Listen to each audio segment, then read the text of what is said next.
Welcome back to Champion News Talk Radio, brought to you by championnews.net, where you can get all of your latest political news. And remember, you can now check us out at our YouTube channel. And Michael Brown, what is the name of that? Champion News Online, one word. Champion News Online. Champion News Online for your YouTube. You can see us live. So, live. And it's also on the website, championnews.net. Yes. You can watch it there. Championnews.net. But today we have Steve Balich with us, who is from Will County, running for Will County Board, a grassroots Tea Party person that is stepping up to take office.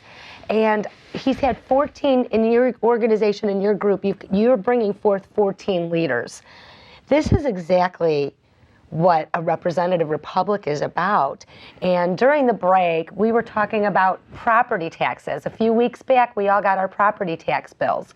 And we were discussing how come our property values are going down and property taxes are going up.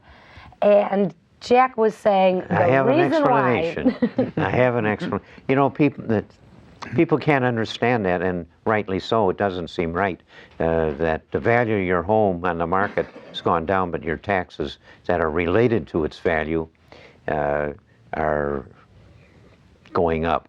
What you got to understand is this: don't get too mad at your local assessor, because look at him as being the man in charge of the manure spreader. See, now, his job is to spread the manure evenly over all of the homes, whatever their prices are, evenly.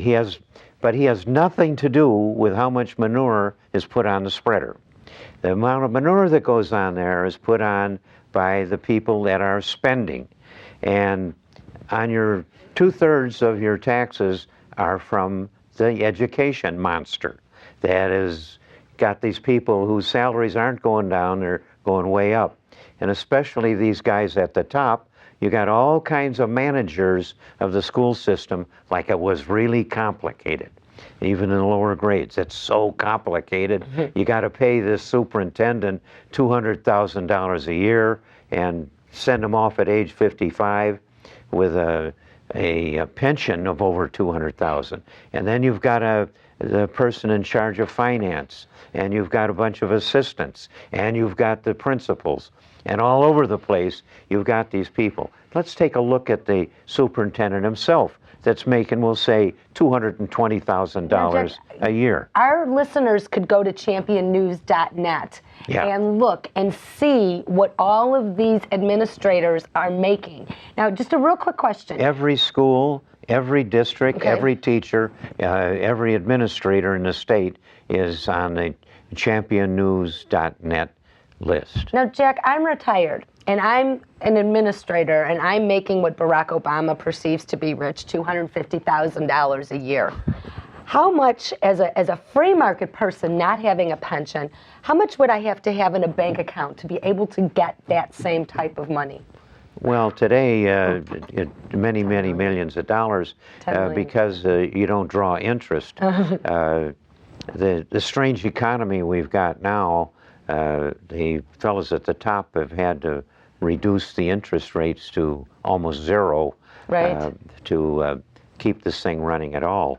But let's straighten out an allied fact in this. This is a gamed system. This is a gamed system. And Obama is trying to say these rich people at the top, these bankers and financiers, are sucking up all of this money and so forth. And he's blaming it on the Republicans. Well, they aren't to blame. No. Who's to blame? Mr. Obama. And his administration. And why he gave them the money. Right. He held them blameless.